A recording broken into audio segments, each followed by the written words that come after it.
네, 여러분 반갑습니다. 미술 시간입니다. 이번 시간에는 우리가 지난번에 그림을 그렸던 시간에서 조금 벗어나서 편하게 수업을 들으면서 이제 감상할 수 있는 그런 시간을 가져보려고 합니다. 사실 초등학교에서 미술을 배우는 이유는 여러분들을 그림을 특별히 잘 그리거나 전문적인 화가로 만들겠다기보다는 그림을 좀 감상할 줄 알고 그림을 좀 즐길 수 있게끔 체험을 하는 게 주로 목적이에요. 그렇기 때문에 여러분들이 꼭 그림을 못 그려도 그렇게 부담 갖거나 스트레스 받지 않으셔도 괜찮습니다. 그러니 이번 시간은 편하게 감상하는 시간이니까 선생님이 설명하는 3명의 화가의 그림들을 잘 보시고 기억하시고, 그 다음에 학교에 오셨을 때 활동지와 함께 혹은 이제 수업과 함께 마무리 짓는 식으로 오늘 수업을 진행해 보려고 합니다. 자, 우선 선생님이 오늘 소개시켜드리는 3명의 화가는 전부 다 인상주의 화가에 해당하는 화가들입니다. 이 인상주의가 뭐냐에 대해서 조금 간단히 얘기를 하고 넘어가야 되는데요. 이게 좀 디테일하게 설명하자면 굉장히 길어지긴 하지만 간단히만 설명을 드리자면은, 기술이 발전하면서 카메라가 발명이 되었고, 카메라가 발명되면서 화가들이 약간 그림에 대한 회의를 느끼기 시작합니다. 그 이전까지는 어쨌건 사실과 똑같은 그림을 그리는 게 주 목적이었는데, 이젠 카메라라는 기계가 나와버리니 더 이상 똑같이 그리는 거에 대해서 무슨 의미가 있는지를 화가들이 고민하게 되는 거죠. 그러다가 이제 인상파라는 사람들이 더 나와서, 우리는 그냥 있는 그대로 똑같은 걸 그리는 게 아니라 그 순간 내가 본 인상, 느낌을 표현하는 게 화가로서 더 중요해 라고 얘기를 했던 사람들이 이제 인상주의 화가예요. 그래서 인상주의의 특징이 몇 가지가 있는데요. 우선 첫 번째로는 아무래도 내가 그 순간 봤던, 내 눈에 들어왔던 그 풍경을 그리는 거기 때문에 사실적인, 그러니까 우리가 생각하는 사실적인 색보다는 그 순간 내 눈에 들어온 색에 집중을 합니다. 간단하게 예를 들어서 사과라는 게 있다고 치면은 우리는 보통 사과를 빨간색으로만 인식을 하죠. 하지만 실제로 사과가 어느 조명 밑에 있느냐에 따라서 색이 달라질 수 있습니다. 극단적인 예로 일반 형광등 불빛 밑에서 보는 사과의 색과 저기 노을 지는, 전 지금 모든 세상이 밝게 노을 지는 이 빛 속에서 보는 사과의 색은 조금 다르겠죠. 그런 식으로 이 다른 그 순간의 느낌을 표현하는데 집중하는 미술 사조가 인상주의라고 보시면 됩니다. 자, 그걸 위해서 우선 첫 번째 화가를 소개하겠는데요. 이 사람은 클로드 모네라는 사람입니다. 이 모네라는 사람은 인상파의 시초 중에 이제 한 명이라고 보시면 되는데요. 이 사람의 대표적인 그림 중에 하나가 지금 보시는 이제 해돋이 풍경이고, 그 다음에 또 한 가지 좀 이 사람의 특징을 대변할 수 있다고 생각하는 그림이 지금 보시는 이 파라솔을 든 여인이라는 제목의 그림입니다. 이 두 개의 그림을 모두 보시면 아시겠지만 전체적으로 그림의 경계가 약간 흐려요.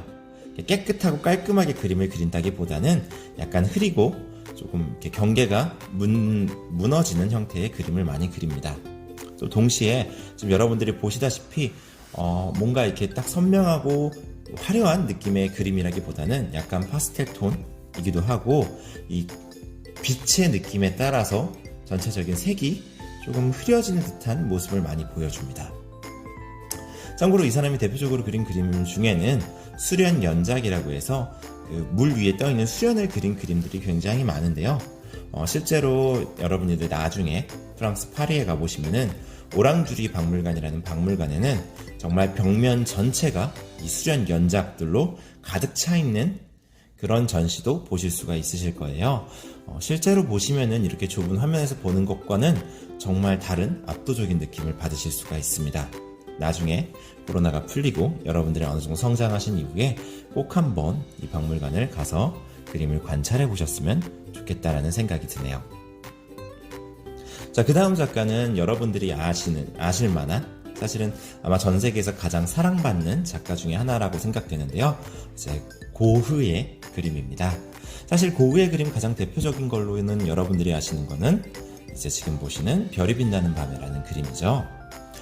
앞서 보셨던 모네와 고흐의 가장 큰 차이는, 모네 같은 경우는 좀 그림이 무너지는 형태, 이제 외곽선이 좀 무너지고 경계가 불분명한 형태로 그림을 많이 그렸는데요. 이제 고흐는 거기서 더 나아가서 전체적인 붓터치 자체가 되게 세게 강렬하게 납니다. 실제로 고흐의 그림을 보시면은 이게 붓터치들이 붓질한 그 흔적들이 전부 다 보일 정도로 굉장히 뭔가 섬세하고 깔끔하게 그림을 그린다기보다는 거칠고 투박하게 그림을 그리는 편이었어요.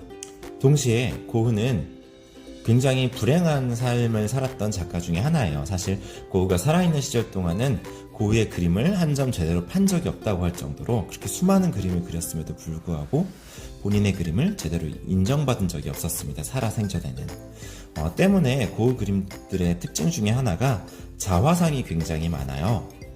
고흐는 모델을 쓸 돈을 구하기가 어려웠기 때문에 모델을 쓰기보다는 자기 자신을 그리는 그런 그림을 많이 그렸다고 해요. 근데 때문에 고흐의 그림은 자신의 감정이 드러나 있는 경우가 굉장히 많습니다.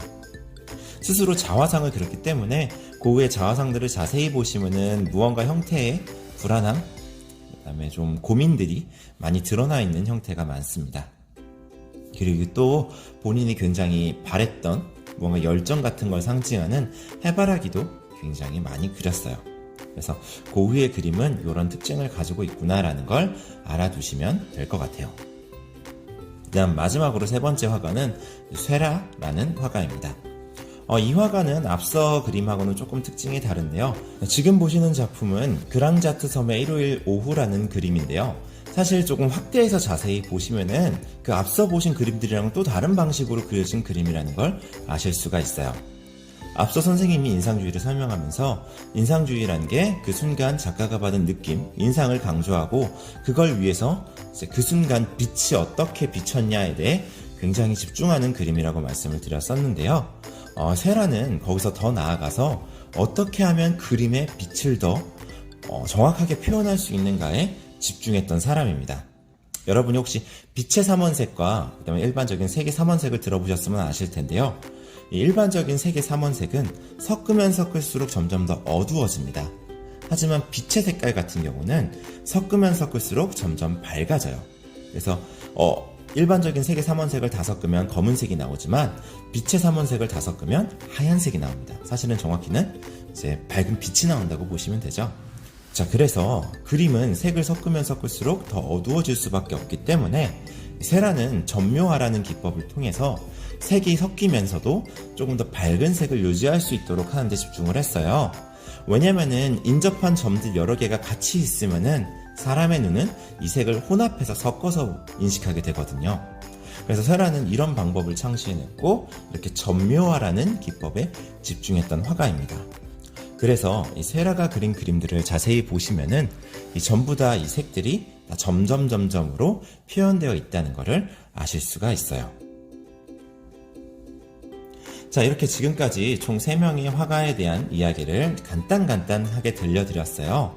사실은 이 작가 한 명 한 명의 이야기를 다 해드리자면은 굉장히 재밌기도 하지만 시간이 오래오래 걸리기 때문에 너무 한 명을 이렇게 깊게 파는 것보다는 일단 똑같은 인상주의 내에서도 이렇게 작가들마다 그리는 스타일이 다르다라는 거를 아실 수 있게끔 이렇게 간단하게 소개를 해드렸는데요.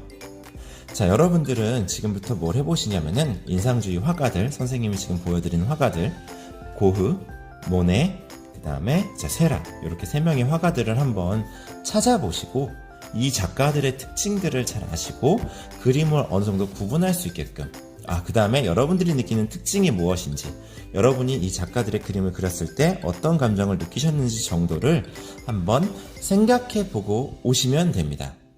그다음 나머지 이제 디테일한 활동들은 아마 학교에서 이어서 하게 될 테니까요.